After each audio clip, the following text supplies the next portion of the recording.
I thought this deck was going to be terrible. It was 2019.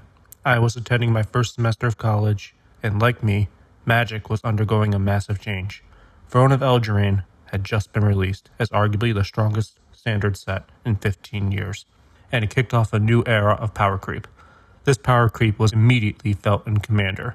Stronger and stronger cards kept being printed in the following sets: Pharaohs Beyond Death, Ikoria Lair of Behemoths, and Commander Legends. Okay, maybe they went a little too far here, but you get the picture. Soon the Commander format will be turned on its head. Games were getting faster, decks were getting more explosive, and no one knew what the heck a power level 7 was. Still, I was a budding student who became captivated by one of Magic's best art pieces, drawn by Clint Searly for the 2016 set Eldritch Moon. That card, or rather cards, was Brizella, Voice of Nightmares, and all I could think was, is it possible to play in Commander and win? See, back then, I was an education major, and one of my classes was teaching us recursive problem solving, which is a teaching and problem solving strategy that utilizes a process of breaking down a complex problem into smaller, more manageable subproblems, so that a student will have an easier time grasping the complex problem. In teaching, this is often done by using the Socratic method, where instead of answering a student's questions, the teacher poses new questions to help the student reach the answer on their own. And one day in class, I had an idea. Can this way of thinking be used to build a Commander deck? So I decided to try and use recursive problem solving to build Brizella. After all, it doesn't get much more complex than the Commander format of Magic the Gathering. So I began with the big question: what cards will this deck need? Now, the most important thing that any deck needs is lands. 25 basic planes and 10 utility lands will suffice for now. Keep in mind, this is the updated list as of 2026. Terrain Generator, Mirrored Landscape, and Temple of the False God will offer much needed mana acceleration. Mirakuru, Center of the Sea, Arch of Araska, and Monumental Hurge offer equally as needed card advantage, and Rogue's Passage would allow me to attack with Brizella without worry. However, this brought up another question: how do I reliably get Brizella into play? Brizella is a meld card comprised of two legendary angels, Bruna the Fading Light and Gisela the Broken Blade. If I control both angels at the beginning of my end step, they will meld into Brizella, Voice of Nightmares. It takes a combined 11 mana to cast both cards I need to meld into Brizella. Furthermore, I could only have one of them in the command zone. So, who should be my commander? Gisela the Broken Blade or Bruna the Fading Light? Luckily, no matter which I chose, Brizella would still be considered my commander and would be capable of dealing commander damage.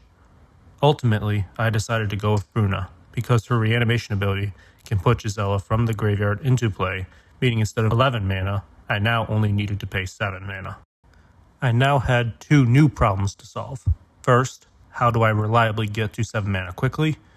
And how do I get Gisela into the graveyard? I would need a lot of mana ramp, which is something Mono White isn't known for, so I would have to rely on artifacts. Soul Ring, Marble Diamond, Pearl Medallion, Worn Power Stone, Burnished Heart, Archaeomancer's Map, Freyan Dynamo, Solemn Simulacrum, Nyx Lotus, and Gilded Lotus would all be useful in helping me cast Bruna quickly.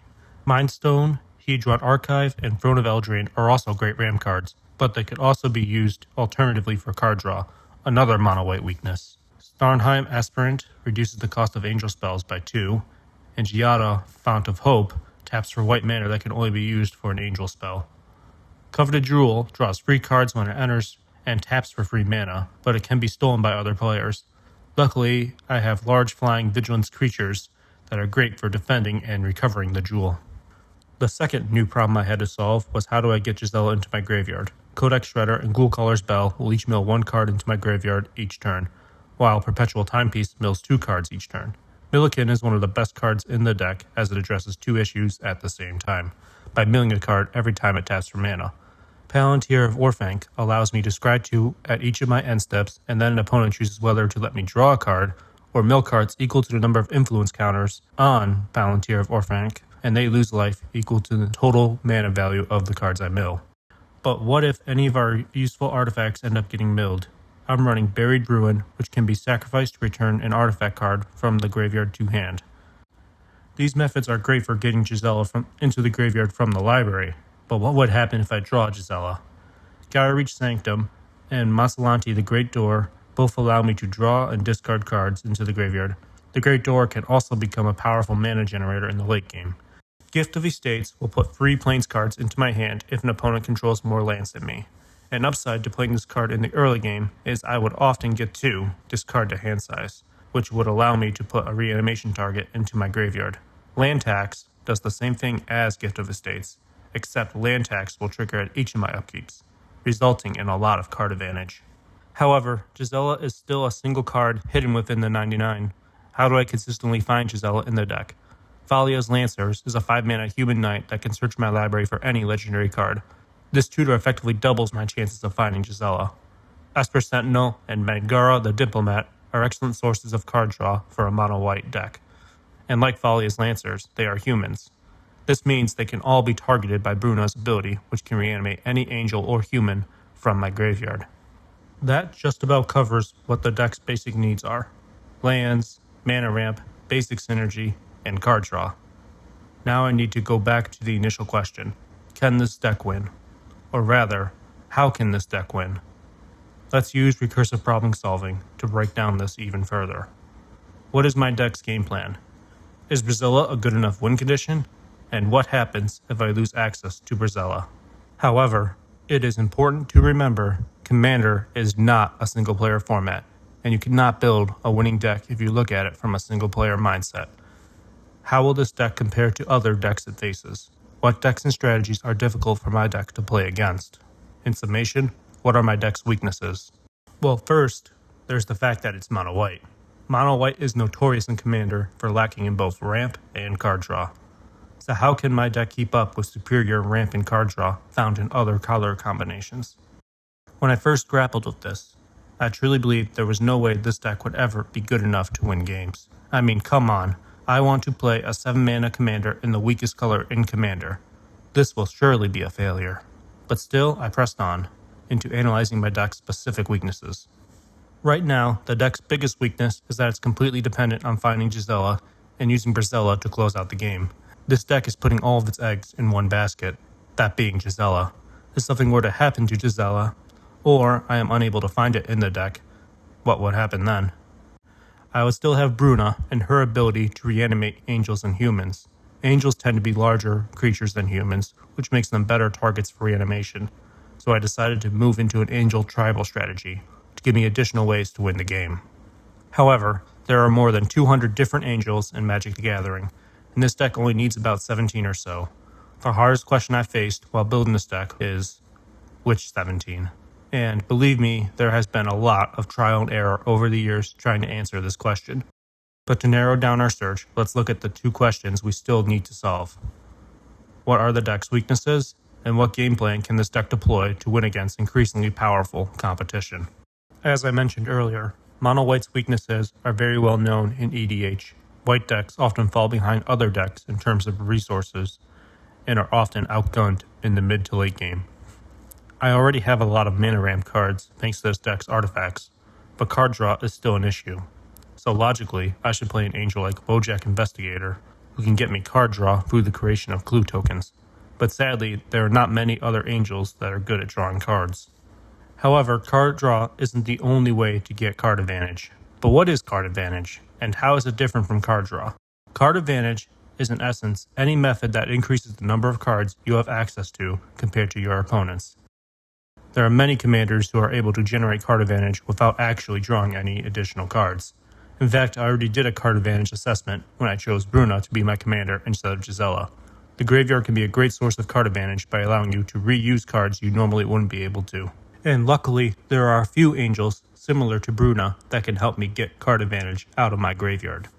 Sarah Paragon allows me to play 1 permanent card that costs 3 or less out of my graveyard every turn she remains in play. When Angel of Indemnity enters play, she returns any permanent card that costs 4 or less from my graveyard straight into play.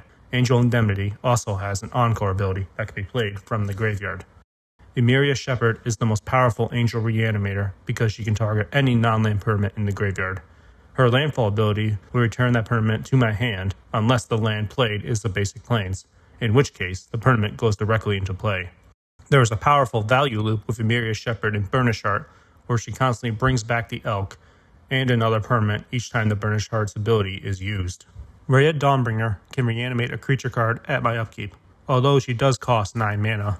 However, there is a 0 mana land with a very similar ability, and that land is Emeria the Sky Rune, which is easily the best land in this deck. It has the same triggered ability as Rhea Dawnbringer, but the Sky Rune requires me to control 7 or more planes before it can reanimate anything. But in a mono white deck, that usually isn't too difficult. Since this land is so powerful, I included Expedition Map and Weathered Wayfarer, both of which are capable of tutoring for Emeria the Sky Rune. Restoration Seminar is the new white paradigm spell from Strixhaven. It returns any non-land permanent from the graveyard to play, and thanks to Paradigm, it casts for free during each of my turns after it first resolves. Elspeth Conquers Death's third chapter also reanimates a creature from the graveyard, but its first 2 chapters are where this deck's real game plan starts to come into view. Now, to answer the big question from earlier, how can a mono-white commander deck keep up with superior ramp and card draw found in other color combinations? And what game plan could win against increasingly powerful competition? Well, what if the plan wasn't to keep up with the competition at all? I've already talked about White's weaknesses, but what about White's strengths? White has the best removal in the game, and is the only color that can reliably answer any permanent type on the battlefield. White has access to many powerful board wipes, which are another kind of card advantage. Remember our card advantage definition from earlier? The part I'm going to focus on is this last part. By removing many of our opponent's cards with just a single card, that single card effectively becomes equal in value to the several cards. Don't believe me? Check this out then. Here we have a sneaky Izzet Storm player, a green Stompy player, and a Krenkle player who's gotten a little out of control. Now watch how a single white card suddenly has everyone viewing the full beauty of their playmats. With these strengths in mind, I came up with a game plan. Inevitability is the key. If I can constantly replay cards from my graveyard, eventually I would outlast my opponents in a very long game with lots of removal. If my deck stood no chance in a sprint, I would turn the game into a marathon, with 8 board wipe effects in the deck. Vanquish the Horde will usually just cost 2 mana to take out all creatures. Wrath of God and Shatter the Sky both cost 4 mana, and Shatter the Sky will draw me a card if I control a creature of power 4 or greater. Starfall Invocation allows me to gift a card to an opponent. In exchange, I get to return one of my destroyed creatures to play. Descend Upon the Sinful is our only exile board wipe that is good against other graveyard decks, and creates an angel token, so bonus points for being on theme. Austere Command and Cleansing Nova offer versatility by also targeting artifacts and enchantments. Lastly, there's Mass Calcify, that destroys all non-white creatures, which can result in a one-sided board wipe, and help this deck find that ever-elusive path to victory. My angels are often strong enough to knock out players in just a couple of swings. There are also some cards in white that I can use to turn our other board wipes into one-sided board wipes. Kindred Boon is an enchantment that requires me to name a creature type when it enters, which will always be angels. For 1 and a white, I can put a divinity counter on an angel, which gives them indestructible so long as Kindred Boon remains in play. There are also 2 angels in this deck that grant indestructibility to my board. There is Avacyn, Angel of Hope, which really needs no introduction, and Sephara the Sky's Blade, which gives all of my other flying creatures indestructible. Notably, unlike Avacyn, Sephara does not give herself indestructible. Single target removal is also important to this deck's game plan, especially removal that can be constantly reused. Path to Exile is an excellent spell for removing annoying creatures. Unfortunately, this effect can only be used once by this deck. However, what can be reused over and over again are the angels with removal effects. Angel of Sanctions can exile any non-land permanent until it leaves play. Admonition Angel has Angel of Sanctions effect attached to a landfall trigger, which means she can exile multiple permanents until she leaves play, provided we play them lands. Angel of the Ruins exiles 2 artifacts or enchantments when it enters play, and will not return them to play unlike the 2 prior angels. And Angel of the Ruins has plane cycling, which means it's easy to get her into the graveyard. However, arguably the most annoying removal angel in this deck is Angel of Serenity, who, when she enters, exiles not 1, not 2, but 3 other creatures. Now, unlike similar effects in white, when Angel of Serenity leaves play, the exiled creatures do not return to the battlefield. Instead, they go back to their owner's hands. Constantly bringing her back to keep exiling more and more creatures that my opponents are forced to keep replaying over and over again is something that annoys my brother to no end. Now, there are other cards in this deck that increase my survivability and are also critical to this deck's game plan of dragging out the game. Ghostly Prison halts early game aggression, and Teferi's Protection is the deck's lone game changer and usually guarantees survival for one more turn. Life gain is also a useful advantage in the very late game. Lyra Dawnbringer gives all of my angels lifelink. Angel of Destiny allows me to gain life every time a creature deals damage to an opponent. Also, another contender for the title of most annoying angel ever is Resolute Angel, who can reset my life total to 40 every time she enters play. This will effectively negate all of the damage done to me by my opponents, and I can usually bring her back multiple times in a single game. Now, the last thing this deck still needs to address is how do I consistently win. Some decks can generate value deep into the late game, so I'll need a few haymakers to finish them off. Akroma Angel of Wrath is a monster full of keywords and is an absolute nightmare to deal with for any red or black deck. Akroma's Will is an effective win condition that gives all of my angels double strike among many other useful keywords to knock players out. Sigarda's Vanguard can also grant double strike to many of my angels, whom each have different powers for a knockout blow. Sarah's Emissary is good for both offense and defense. By naming creatures, my creatures become unblockable, while my opponent's creatures can't deal damage to me. And Treat the Angels is a miracle card that can summon an army of angels to help close out a game. And lastly, there's Altar of Dementia, who, in addition to being an excellent self-mill card, and a great method for protecting my creatures against exile removal, has also surprisingly been a consistent win condition. I have won several games by sacrificing all of my angels to mill out opponents at the end of a long game. Speaking of winning, when I first tried out this deck, I assumed it was going to be terrible. But then it won its first game. And then it won its second game. And then it won its third game. This deck started out 7-0, which completely blew me away and left my opponent stunned.